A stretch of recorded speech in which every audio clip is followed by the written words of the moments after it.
we're not a rock concert. And if you could take the DJ off the stage and put a rock band in place, I think you did it wrong. Because that was the whole difference of going to the DJ environment, was it wasn't a bunch of people staring at a stage with a bunch of bright lights shining at them. But wait a minute, it's become that. And it shouldn't be that.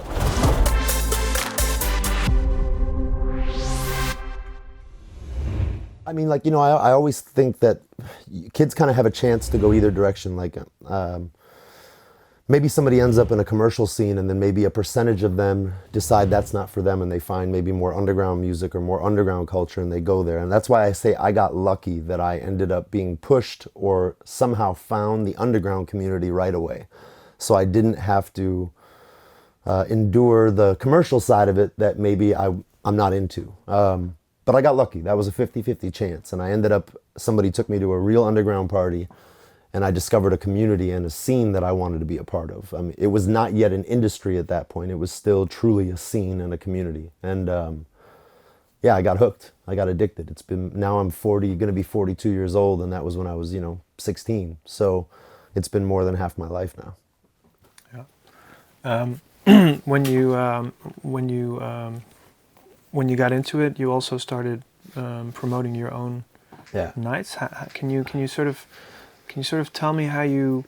I mean, obviously the game is different now, and if you'd start a club night now or whatever, or a rave or whatever, it would be. But how did that work at the time?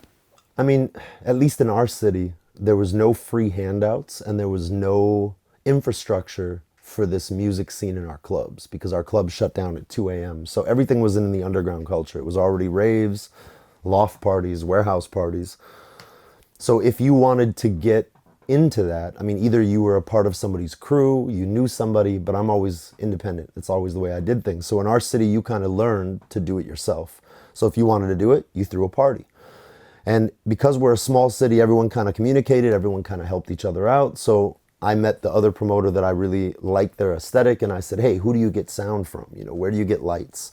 And then I kind of listened to the DJs that I liked, and then I booked, I did a couple local parties, some small parties. Then I worked my way up and did some bigger parties. And it was just kind of a do-it-yourself culture. So there was nobody that was going to teach you, or there was nobody that was just going to hand you an opportunity. If you wanted to do it, you did it yourself. So you learned really quickly how to go look for spaces, how to get the sound, the lighting organized, sell the tickets, promote, because back then there was no Facebook, so you're promoting with hand-to-hand flyers. You're taking every night and you're standing outside venues where you think there's going to be people who are interested in finding your scene. And there's record stores and there's cultural stops around the city where people would go and they would look around for flyers for what they're into.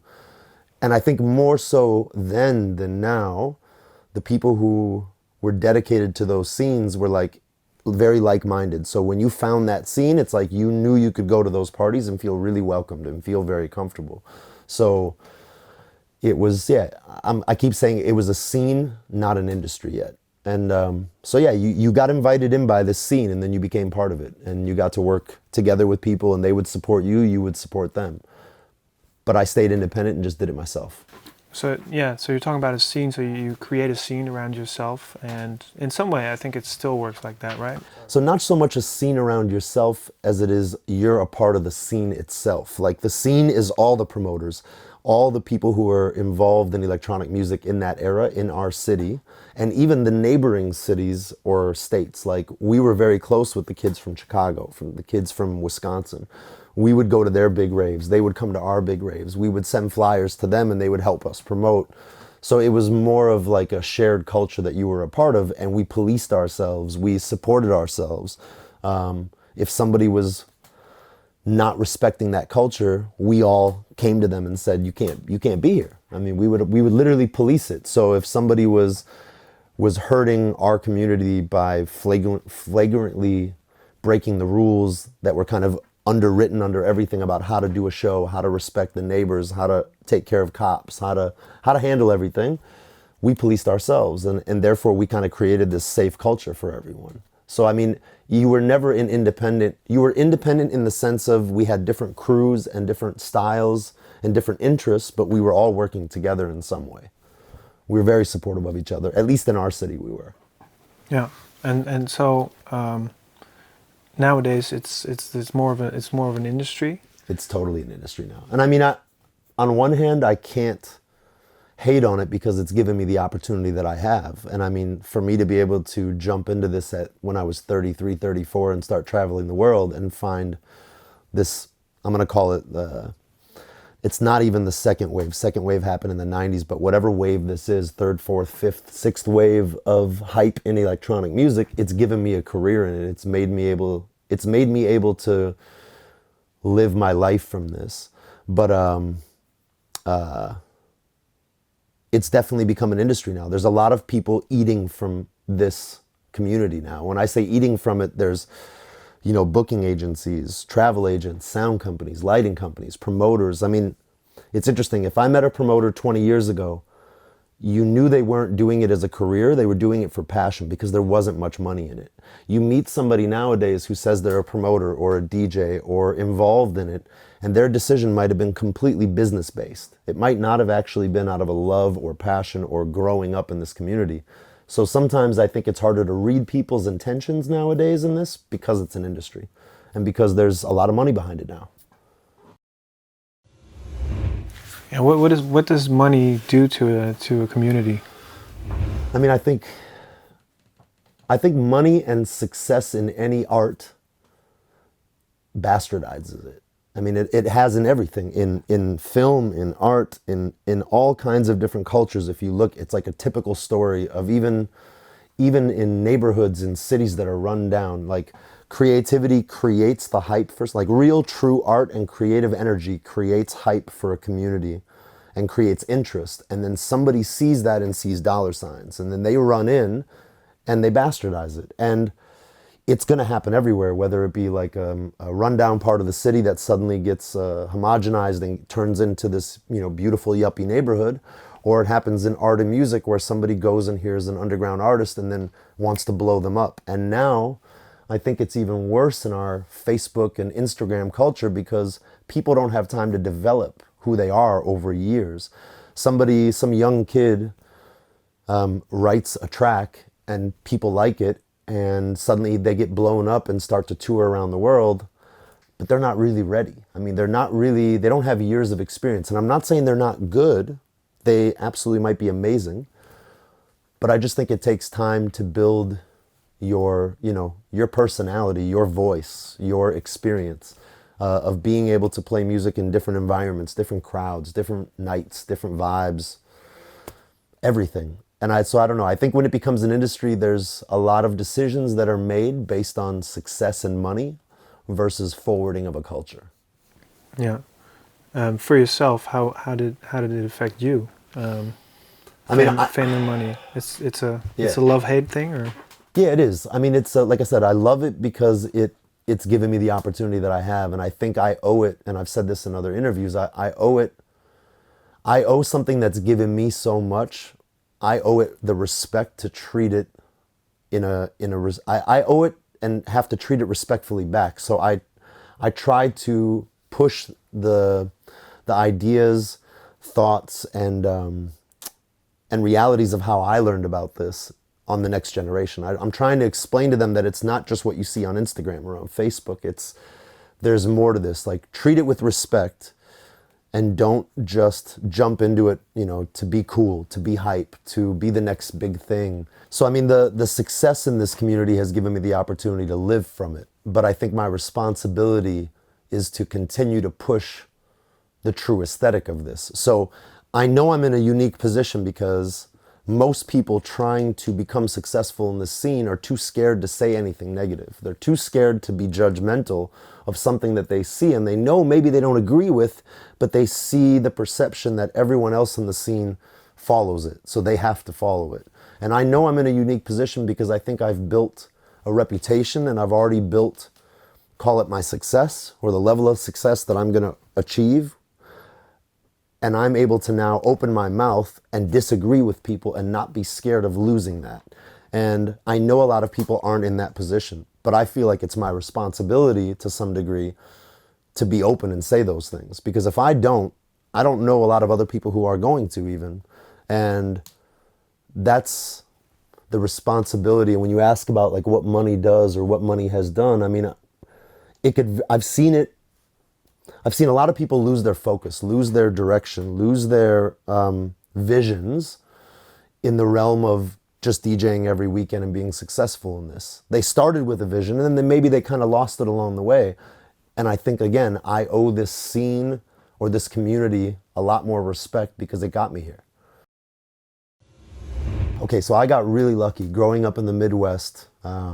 There was a few guys that are the generations before me that I really had, they already had this aesthetic. How many speakers can you stack in this room before it's too many? You know, like floor to ceiling, left to right. How many, like they would just go in and measure and then say, how many speakers can we fit? Small rooms, big rooms, it didn't matter. And again, you dance where the music is coming from. So my first experiences were hearing music on such powerful sound systems that physically moved air. And then you'd go home and, you know, listen to it on your little monitors and you would be like, man, I just remember how that felt. It wasn't even how it just sounded. You would say how it felt. And this music is body music. So I think one of the biggest things that I experienced was experience this thing on a physical level, like from head to toe, it's pushing on you, it's vibrating you, it's pushing your insides. From a scientific answer, our bodies are made up of water. And if you look at what bass frequencies do to water, it changes their shape. It changes it's like if you ever looked at sound vibrations on sand. As you change the tonality of sound, the sand shifts shapes from the tonalities. Different tonalities create different symmetrical shapes. I can't remember the actual name of it, but there's a name. So your insides, because we're made of water, it's like tickling you from the inside to hear sound on that level. It feels good. Those were my experiences. So to project that and show that to people now, because I don't see that anywhere now. It was a thing of the Midwest culture. It was the thing of the rave scene, even in the free party scenes in Europe back in the day. It's not a new thing by any means, but a few cultures and areas grabbed onto it, probably learning it from the guy before them or the person before that. So because that's what I learned from and that was my experience, I want to share that with everyone. And so the most important parts of it are the sound has to be the star of the show. Plain and simple. When I grew up, flyers said, this is our DJs, and by the way, this is our amazing sound system. So you got excited because I'm going to hear that DJ on that sound system. Oof, I'm ready. The most you hear nowadays is, we have a Function 1 sound system. And that's the big hype. So the sound should be the star of the show as big as any of the other DJs. The second biggest aesthetic is remove the DJ from people's peripheral. Like don't make the DJ the star of the show. We've done the wall of sound with the DJ next to it, with the DJ behind it. We've done it with the DJ on the other end of the room, behind the crowd, seeing the perspective of the party while we were DJing. And this last one we did, the DJ was up in a balcony. We could see the whole party, but the party couldn't see us.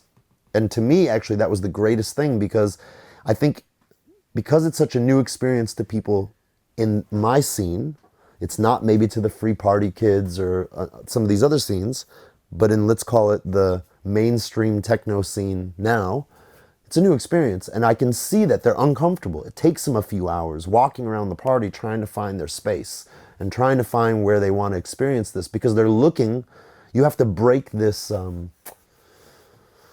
this habitual thing of, okay, I want to see the DJ and I stand to the right or to the left and I find my spot. Well, you don't see the DJ. So now where do you stand? What do you focus on? It's like you have to retrain their brains and I'm showing them another experience and some people will hate it. Other people it'll completely click with them and then they'll be chasing that experience again. So, I mean, those are the two most important things. Sound system should be the main focus as a high level of quality and physically big enough for people to dance to it and against it and with it. Like that's their partner. And the DJ needs to be out of sight. It just doesn't need to be the focus. We're just vessels for the music and the sound system is where we project. How are the reactions? Well, the interesting part you have to remember because of social media, it's usually the people who have something negative to say that are vocal. And the people who are positive usually stay quiet, actually. I mean, of course, you get some people who tell you how great their experience was. But it's always the people who have something bad to say that are going to be the first ones to vocalize it. So again, I have to be confident in what I'm doing and not pay attention to the ones who say something negative. If they do, my answer usually back to them is, if it's not for you, there's 100 other things you can go support. This is for the people who are interested in chasing the vibe that I'm chasing and experiencing what I'm trying to experience or what I'm trying to project. And so far, the reaction from what I've done has been really positive. A funny negative one that I got after last year's ADE was a girl messaged myself and Oscar Malero and private messaged us and said, "This is bullshit. I paid good money to see you both play, and none of you were playing. You guys must have been playing a pre-recorded mix while hiding in the back of the venue because there was no DJ booth. You couldn't see us. We were in the back of the room." And I answered her very simply, and I said, "You didn't come to see the DJ. You came to hear the DJ, and you heard us. You just didn't see us. We were behind you the whole time." And she couldn't respond to that because what is she going to say? But again, I'm trying to retrain people with, stop saying you're going to see this DJ. You're going to hear this DJ. You're going to hear music. And I understand in all environments it can't be like this. But the environment that I'm trying to protect and push, that's what the vibe should be, I think. I mean, it's interesting because I'm also at this crossroads where I need to start making decisions.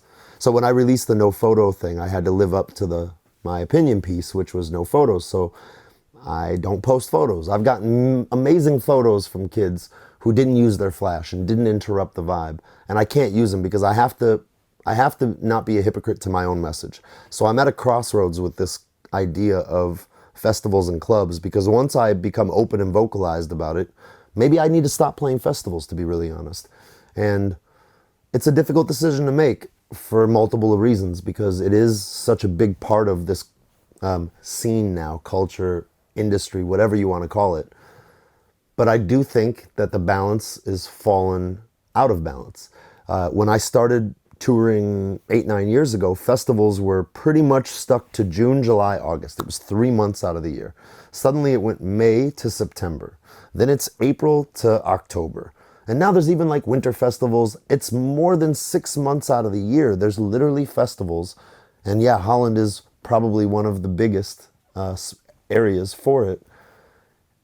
And you know, it used to be at the beginning that clubs would take a summer break, they would call it. The reality was it was their peaceful way of saying, like, we can't compete, so we're just going to take a little break, cut some of the nights, maybe take a little vacation. But when that turns into 4, 5, 6 months out of the year, that's a big chunk of time for a club not to be making its full income potential. And the reality, again, is festivals do not bring out the best in artists. You're playing on big stages. And okay, let's define festival also. A festival to me is something that has multiple stages, more than 5, 6, 7, 8, 9, 10 stages. There's beautiful, curated, small 2, 3 stage summer parties that happen, that fall under the umbrella of festivals. But to me, those are different. These big commercial style 10, 15, 20,000 person festivals, that's what I think is destroying the culture. Not only from a DJ side, the DJs are becoming used to playing 90-minute sets on these big stages to short attention span audience, which is then taking them out of the environment of being artists. Because when you have 90 minutes to play on a big stage to a bunch of kids who are not willing to sit through your left and right turns, you play in the middle, the bangers, and that's all you do, because otherwise you're going to lose everyone. When you play in a club for 3, 4, 5 hours, it tests your ability to move through time and space and go up and down and play with the vibe and play with the tensions in the room. And if everyone's focused on that one room, on the one sound, they're with you. They chose to come there and be a part of your experience for that night. So it challenges you as an artist. From the crowd perspective, if you can imagine, you're losing the value. Like, let's say a club wants to charge 10, 15, 20 euros for one DJ to play all night. But some young kid says, why would I pay 20 euros to hear one DJ when I can play 40 and go see 100 DJs? When the reality is they're not going to see 100 DJs. They're not going to hear 100 DJs. They're going to hear 5, 10, 20, 30 minutes of 10 DJs throughout the day. Because the moment one DJ bores them, they're like, 5 minutes so-and-so starts on this stage. And then them and their friends, they run over there. And then after 20 minutes of that, we got to go hear this guy because he's starting in 20 minutes. So it's affecting so many multiple ways. From the audience, I think the audience is losing the perception of value and attention and respect for the experience. I think from the DJ, again, they're losing the being an artist and being creative. I think for the culture, again, it's affecting the clubs and the independent promoters who work on a week in, week out, monthly, or whatever, monthly, weekly basis, and are taking a lot more risk for smaller audiences, for 400 or 500 people, for 600 people. I just think it's destroying this whole concept that I keep talking about of having an experience, a shared experience with a group of people in a room, to one heartbeat, to one pulse, to kind of one thing. And it's getting out of hand. And I don't think we're a part of the same scene anymore, where, again, we used to all be a scene and a culture. Then it became an industry. And now even that industry is becoming split in two, where you have the club part of it and the rave part of it, and then you have the festival side of it. And a part of me doesn't think they're part of the same thing anymore. Even though they share the same music and the same DJs, they're becoming totally separate entities. And I'm okay with that. I just wish one didn't affect the other so much. Yeah, yeah. I want to be a club DJ. I want to be a DJ who offers an experience. I want to give you an experience. And I don't think I can do that to my best in 90 minutes. I don't think a lot of people can.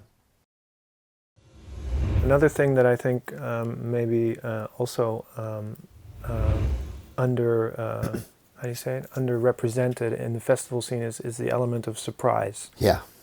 Yeah. I mean, because if you think about it also from a promoter standpoint, because I used to be a promoter and did parties and owned a club, festivals are now starting to compete on such a high level with each other that they're booking the same names. I mean, I get it. Like, I crossed the line into, let's call it the festival circuit, and then suddenly all the festivals want to book you.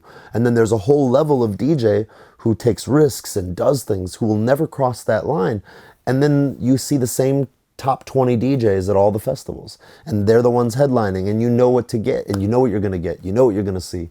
And not to say that they're not good, they are, but that environment is just, again, it's not the most creative, free, artistically pushing boundaries experience. And again, it's okay. Not everything needs to push your boundaries or test your abilities or anything like that. But then I wish people would recognize that we're different, that these scenes are totally different, that these communities should not be joined anymore at the hip.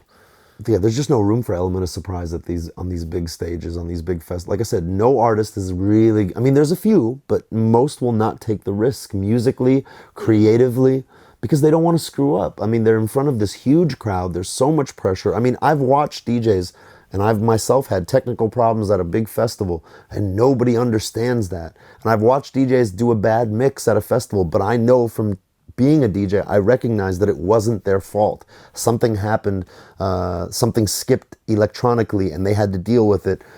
But people are judgmental, and that's all you hear, again, are the negative comments. You don't hear the positive. You only hear the negative out in the world, the echo chamber of negativity. So nobody's going to take a risk on that big of an environment, because, I mean, let's even look at it two ways. As a DJ, when you're playing in a small room with a bunch of people who you know are there for the ride, you're willing to go left, right, whatever, they'll follow you. Maybe you lose their attention for 20 minutes, but they're waiting to see what you're going to do. You catch them again, and they're with you. You get to a bigger place, you're like, God, I got to please 1,000 people now. So you pick a few more tracks that are maybe a little more like, yeah, I know this will work. And then you step to a stage of 5,000 people.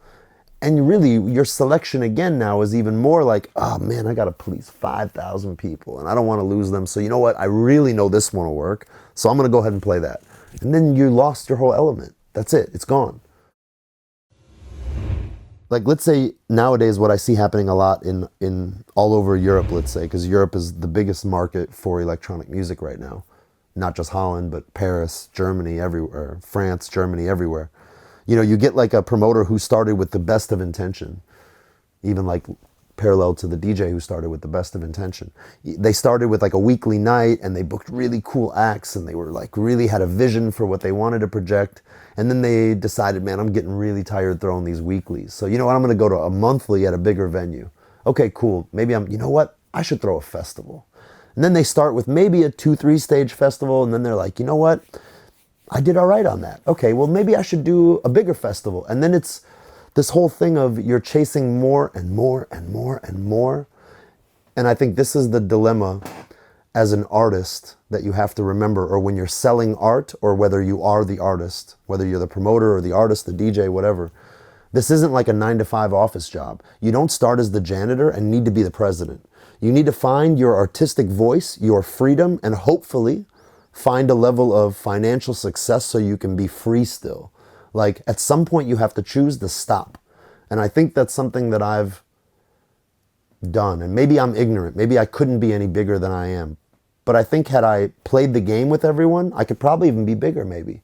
But I chose at some point like, hey, I still have my freedom and I'm financially successful enough to provide for my freedom.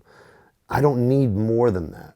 Because more than that is just chasing something that is not real. Is that where the Avicii thing starts to... Yeah, I mean, well, again, with Avicii, like, from everyone I've heard, he was a really nice person. So I'm not even going to judge him from his music. I wasn't into his music, but I heard he was a nice person. And the thing is he was a victim of his management, of these people who want to make money. And again, this is what I meant about people eating from this music. So suddenly there's a lot of people who are paying for their families, providing for their houses, buying their cars off of our backs.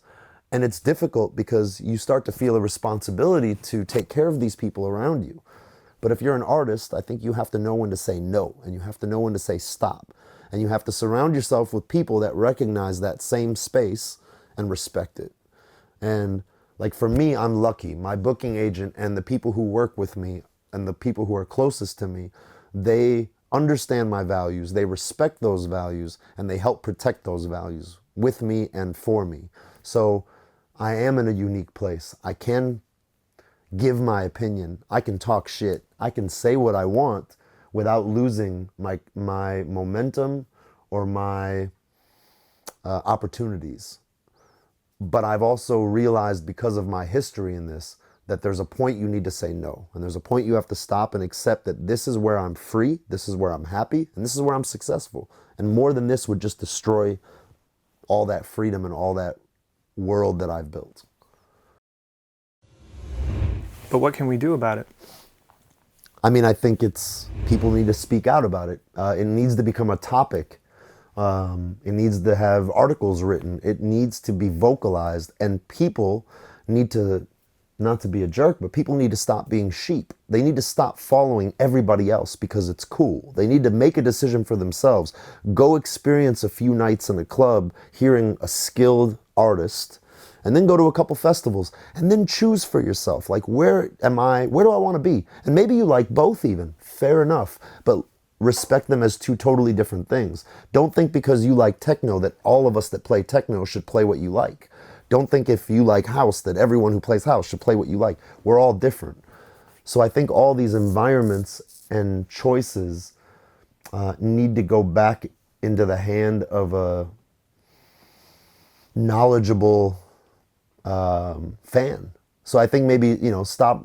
I mean, because it's an industry now, the hype is just out of control. There's less people who I think are really here because they love it long term or just love it for the moment. And no disrespect to somebody who found this scene and loves it right now.